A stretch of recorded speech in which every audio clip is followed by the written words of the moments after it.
أعوذ بالله من الشيطان الرجيم بسم الله الرحمن الرحيم إنه من سليمان وإنه بسم الله الرحمن الرحيم صدق الله العظيم رب اشرح لي صدري ويسر لي امري واحلل عقدة من لساني يفقهوا قولي آمین یا رب العالمین۔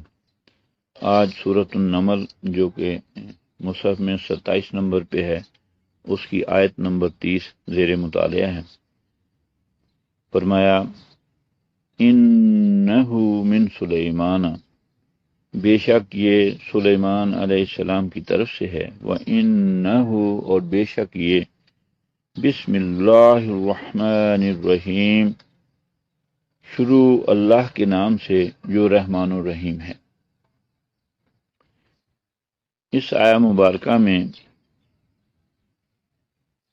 کچھ تجویدی نکات پہ ہم اگر غور کریں تو پہلے سے جو ہم پڑھ رہے ہیں اس میں ہم نے پڑھا تھا کہ نون مشدد ہو تو اس پہ غنہ ہوتا ہے، اور یہاں نون مشدد 2 دفعہ آیا ہے، اور اس کا طریقہ کیا ہے کہ نون کا جو مخرج ہے یعنی تالو وہاں زبان لگے گی، اور آواز جو ہے وہ ناک کے بانسے میں تھوڑی دیر کے لیے روکیں گے تو غنہ ادا ہوگا۔ جیسے میں ابھی آپ کے سامنے، آپ بھی کوشش کریں اس کو ادا کرنے کی۔ انہ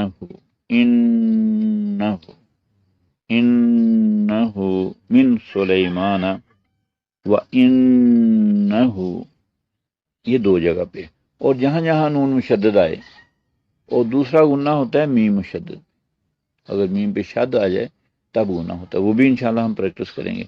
تو ہم غنہ پہ اس وقت بات کر رہے ہیں جو تنوین کے قاعدوں میں سے ایک ہے، ایک ایک کر کے ہم انشاءاللہ قواعد سیکھیں گے۔ دوسرا ہمارا سبق تھا کہ ہم نے ہا کو حلق سے ادا کرنا ہے، تو وہ بھی 2 دفعہ یہاں آ گئی، الرحمن الرحیم۔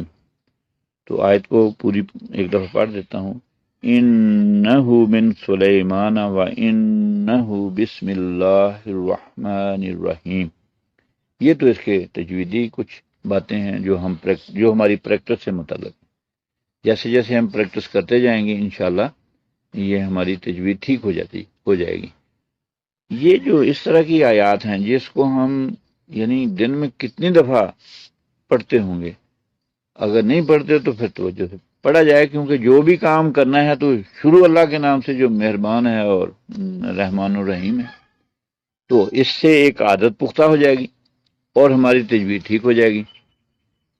تو اگر پہلے سے ہی پڑھ رہے ہیں بسم اللہ الرحمن الرحیم، تھوڑا اس کو بہتر کر کے پڑھ لیں گے، بسم اللہ بسم اللہ۔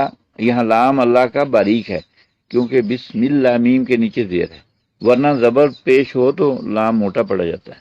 یہ بھی ایک قاعدہ ہے، جب موٹے کی وہ باری آئے گی تو وہاں انشاءاللہ پھر انڈیکیٹ کر دوں گا۔ یہاں بہرحال اللہ کا لام باریک ہے، اور باقی بھی لام باریک ہی پڑے جاتے ہیں، صرف اللہ کا لام موٹا پڑا جاتا ہے جب اللہ کے حرف سے پہلے زبر ہو۔ جیسے حمزہ پہ زبر آئے تو اللہ، ہم اللہ پڑھتے ہیں، اس کو باریک نہیں، لام کو موٹا کر کے پڑھتے ہیں۔ یہاں بسم اللہ میم کے نیچے زیر ہے تو اس لیے لام باریک ہو گیا۔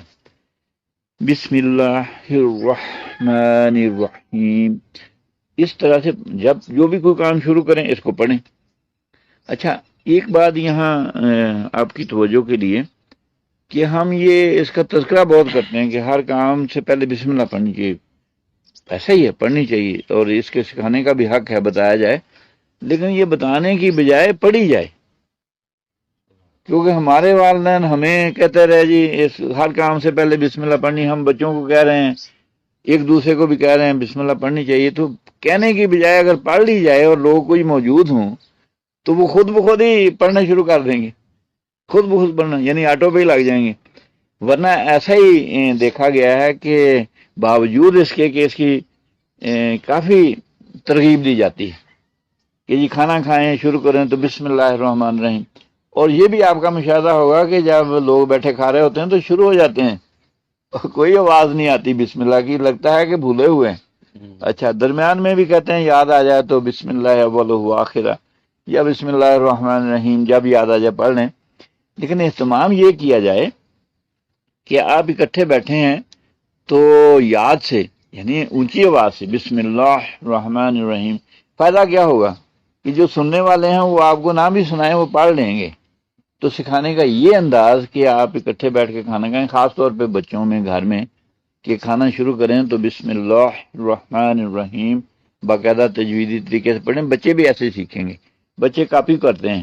ویسے آپ انہیں تجوید سکھائیں تو قواعد بتائیں وہ نہیں سیکھ پائیں گے، لیکن آپ جس طرح سے ادا کریں گے بچہ ویسے ہی ادا کر دیتا ہے. تو بجائے اس کے کہ بیٹھ کے ان کی پوری ایک کلاس لی جائے کہ جی یہ اس کے یہ فوائد ہیں، ہاں فوائد اس کے اپنے ہیں، حدیث میں جو اس کی فضیلت بتائی گئی ہے وہ ایک الگ سے معلومات ہیں، آدمی کے پاس ہونی چاہیے. لیکن عملی طور پہ اگر کر دے تو یہ بہت بڑا کام ہوگا کہ باقی بھی لوگوں کو یاد آ جائے گا، اور بار بار ایسا کرنے سے دوسروں کی عادت بھی، بچوں کی عادت بھی پکی ہو جائے گی. اس حوالے سے ایک واقعہ جو مجھے 40 سال پہلے سے اب تک یاد ہے.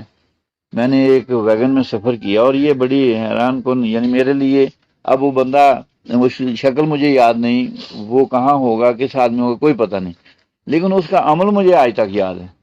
اور یہ واحد ایک ہی آیا میری زندگی میں کہ بھی میں نے جب ویگن پہ سوار ہونے لگا تو اس نے مجھے کہا بھائی جان بسم اللہ. تو میں بیٹھ گیا. اب بیٹھا ہی تھا تو اس نے کہا جی ایسے ہاتھ کیا بسم اللہ، وہ کرایہ مانگ رہا ہے. تو میں نے کرایہ دے دیا. اب اس نے بقایا ہاتھ میں پکڑ کے کہا بھائی جان بسم اللہ. تو میں بڑا امپریس ہوا، میں نے کہا یہ مجھے بڑی عزت دے رہا ہے، ہر بات پہ بسم اللہ کہہ رہا ہے. تو میں اس میں کوئی تقریباً 15 سے 20 کلومیٹر میں نے سفر کیا اس ویگن میں. تو میں نے اس شخص سے بسم اللہ کے سوا کوئی دوسرا لفظ ہی نہیں سنا. تو گویا اس نے اپنا جاب بھی کیا، کنڈکٹری کی. حالانکہ یہ کنڈکٹر ہر موڑ پہ، ہر چوراہے پہ، ہر گاڑی کو آنے والے کو ایک گالی دینے کا انداز ہوتا ہے. تو وہ بندہ جو ہے نا ہر خطرے سے بچنے کے لیے بھی کہتا بسم اللہ. اس کو جب بجاتا گاڑی روکنے کے لیے استاد جی بسم اللہ، اور سواری اتر جاتی تو وہ کہتا استاد جی بسم اللہ. تو میں بڑا امپریس ہوا. اور یہ ایسی مثال ہے کہ اس کو سن کے، یہ میں نے اس لیے اس کی وضاحت کر دی، تفصیل سے بتا دیا کہ یہ کہیں بات بھول نہ جائے، بات بڑی قیمتی ہے، آگے چل پڑے اور گی. کچھ لوگوں کی یہ عادت ہوتی ہے، ویسے آپ کا مشاہدہ ہوگا کہ وہ ملتے جلتے بسم اللہ کہتے ہیں ایک انداز سے. تو یہ ترغیب تو اچھی ہے، لیکن اس کو بدلا جائے السلام علیکم میں، کیونکہ یہ بھی ایک غلط ہو جائے گا نا معاملہ. کیا آپ ملے ہیں تو وہ کہے گا بسم اللہ، تو یہ جو تعلیمات ہیں اس کے خلاف ہو جائے گا. تو جب ملیں تو کہیں السلام علیکم، گزریں تو کہیں السلام علیکم. اچھا ہم سوچ رہے ہوتے ہیں کہ یہ بچہ ہے، چھوٹا سا ہے، یہ اب میری شاید بڑی عزت افزائی کرے گا، وہ چپ کر کے گزر جاتا ہے، وہ سلام کرتا ہی نہیں. ماحول ایسا بن گیا ہے. تو بجائے اس کے کہ آپ اس سے انتظار کریں سلام کرنے کا، یا اس کو سمجھائیں بیٹے جب گزرتے ہیں بڑے ساتھ سے گزریں تو انہیں السلام علیکم کہتے ہیں، یہ اسے تبلیغ کرنے کی بجائے اسے کہیں بیٹے السلام علیکم، کیا نام ہے بچے، کس کلاس میں پڑھتے ہو. تو یہ تھوڑا سا تعارف جو ہے نا آپ نوٹ کریں، وہ آئندہ آپ کے پاس سے گزرے گا نا وہ کہے گا انکل السلام علیکم. تو یہ بات کو کنوے کرنے کے مختلف طریقے ہیں. تو بات جو ہے نا وہ پہنچنی چاہیے، اور بات کوئی نئی نہیں ہوتی. وہ پتہ نہیں ایک سیف نامی ایک شاعر تھا، اگر مجھے شعر یاد آ جائے، وہ کہتا ہے کہ سیف انداز بیاں رنگ بدل دیتا ہے، ورنہ دنیا میں کوئی بات نئی بات نہیں. تو بہرحال اللہ تعالی ہماری اس تعلیم کے سیشن کو اس میں برکت ڈالے، ہمارے لیے آسان کرے، ہم چیزوں کو سمجھ کے اس کے اوپر عمل کرنے والے بن جائیں. 2-3 چیزیں ہیں جو ہم دوبارہ دہرا دیتا ہوں. ایک تو ہم نے پریکٹس کرنی ہے، تجوید ہماری اچھی ہو جائے. دوسرا قرآن کے میسج کو ہم نے سمجھ لیا، اس کو عمل میں لانا ہے. اور تیسرا یہ کہ آگے پہنچانا ہے. گویا آپ اپنی اس ذمہ داری کو بھی اب سمجھ لیں کہ آج جو سبق پڑھا ہے وہ پڑھانا بھی ہے، اور پڑھانے سے یہ سبق پکا ہوگا. اللہ تعالی ہمارا بیٹھنا، پڑھنا پڑھانا اپنی بارگاہ میں قبول فرمائے. ربنا تقبل منا انک انت السمیع العلیم، وآخر دعوانا ان الحمد للہ رب العالمین. جزاک اللہ خیر و احسن الجزاء.